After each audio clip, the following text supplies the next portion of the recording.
Mabilis na sumagot si Qin Yuanshan, hindi yan ang ibig kong sabihin, sa katunayan, gusto ko lang itanong kung may intensyon ba kayong ibenta ang mga tore. Malinaw na naging maingat ang boses ng kausap sa kabilang linya, nagpatuloy si Qin Yuanshan, mayroon akong napakamakapangyarihang kliyente rito ngayon, noong una ay gusto ko sanang ipakilala ang proyekto sa kanya, pero kung hindi kayo interesadong magbenta, huwag na lang. Nang marinig ang mga salitang makakapangyarihang kliyente, agad na nagbago ang tono ni Chairman Lu, sandali, gaano ba siya kamakapangyarihan? Kalmadong sumagot si Chen Yuanshan, hindi ako maaaring magbunyag ng labis na impormasyon, pero ito ang masasabi ko sa iyo, kaya niyang bilhin ng buo ang 2 tore gamit ang perang cash. Agad na natahimik si Chairman Lu, kung mababawi niya agad ang mga pondo, ang pagbebenta ay maaaring makaresolba sa marami niyang kasalukuyang problema. Pagkaraan ng ilang sandali, maingat niyang sinabi, paano kaya kung ganito, Lumang Qin, hayaan mo muna akong talakayin ito sa iba bukas. Ngunit tumingin sa akin si Qin Yuanshan at agad na sumagot, tiyak na sinabi ng kliyente na kung maaari ninyo itong pag-usapan ngayong gabi, matatapos niya ang lahat bago mag-alas 10 bukas ng umaga, ngunit kung lalampas ito ng alas 10, maghahanap na lang siya sa iba. Natigilan si Chairman Lu, Lumang Qin, nagbibiro ka ba? Sino ba ang bumibili ng mga skyscraper ng ganito, isang gabi lang para magdesisyon, huwag kang ang magbiro. Kalmadong sumagot si Qin Yuanshan, isang bagay lang ang masasabi ko sa iyo, ang kliyenteng ito ay gumastos ng halos 11 bilyong yuan cash ngayong araw lang.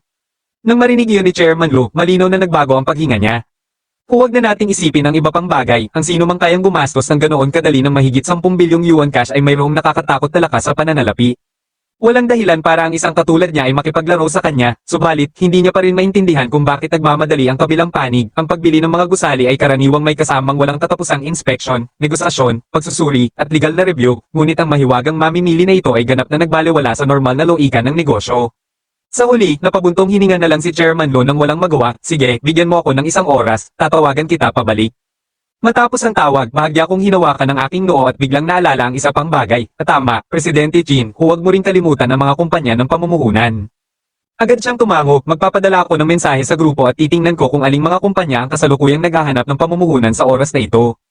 Ang aking kayamanan ay lumampas na sa 100 bilyong yuan, walang paraan para hayaan ko lang na nakatambak ang perang yon, kahit pa huminto ang sistema bukas, ang mga pamumuhunan ay sulit pa rin, marahil ang ilan sa mga ito ay magiging lubhang kumikita rin sa hinaharap.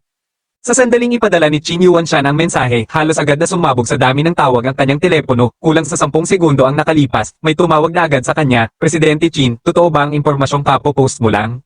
Kalmadong sumagot si Qin Yuanshan, mas sisiguro kung sadyang totoo ito, at ang kliyente ay kasalukuyang nakaupo mismo sa tabi ko. Agad na nasabik ang kabilang panig, kung ganoon, bukas ng umaga, gusto ko sanang pumunta ng personal para pag-usapan ang kooperasyon. Tumingin sa akin si Qin Yuanshan at matapos makita ang bahagya kong pagtango, sinabi niya, bukas ng umaga sa ganap na alas 8, dalhin mo ang mga dokumento at kontrata ng iyong kumpanya sa silid pulungan ng bangko.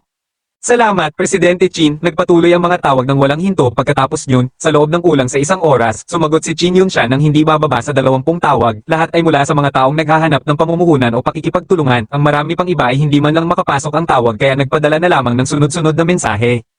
Pagkaraan ng halos 1 oras, sa wakas ay tumawag pabalik si Chairman Lu, Presidente Qin, matapos makipag-usap sa lahat, handa na kaming ibenta ang mga tore, ngunit mayroon ng mga pinirmahang kasunduan sa ilang nangungupahan, ang mga isyong iyon ay kailangang resolbahin ng iyong kliyente.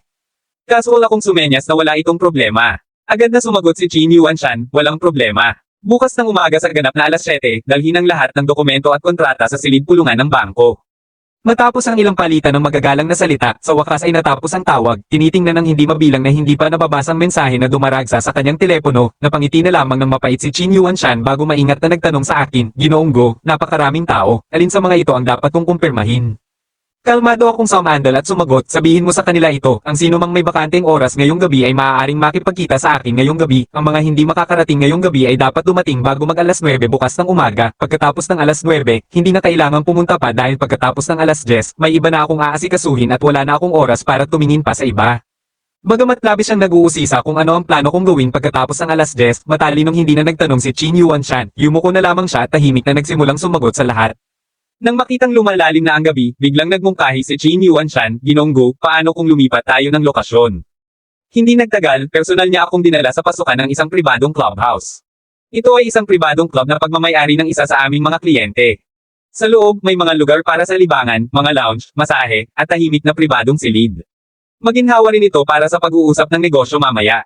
Sa ilalim ng kanyang gabay, nakarating ako sa silid 66, sa sandaling pumasok kami, agad na tumayo ang lahat ng nasa loob. Ngumiti si Qin Yuanshan at ipinakilala ko, mga ginoo, ito si Ginoong Go, ang Diyos ng kayamanan ngayong gabi. Kahit bata pa ako, sa kanilang mga mata, praktikal akong isang naglalakad na kaisanya, maswerteng tao, puno ng biyaya. Sa totoo lang, hindi ko lubos na nauunawaan ang bawat industriya, ngunit malino ko pa rin nakikita ang kinabukasan ng ilang partikular na sektor. Ang mga larangan tulad ng pangangalagang pangkalusugan at edukasyon ay hindi kailanman tunay na maglalaho, gaano man magbago ang lipunan. Sa huli, nagmuni-muni ako at namuhunan sa 12 ng mga kumpanya at korporasyon na gumastos ng halos 30 bilyong yuan sa kabuuan. Siyempre, agad na ibinalik ng sistema ang 300 bilyong yuan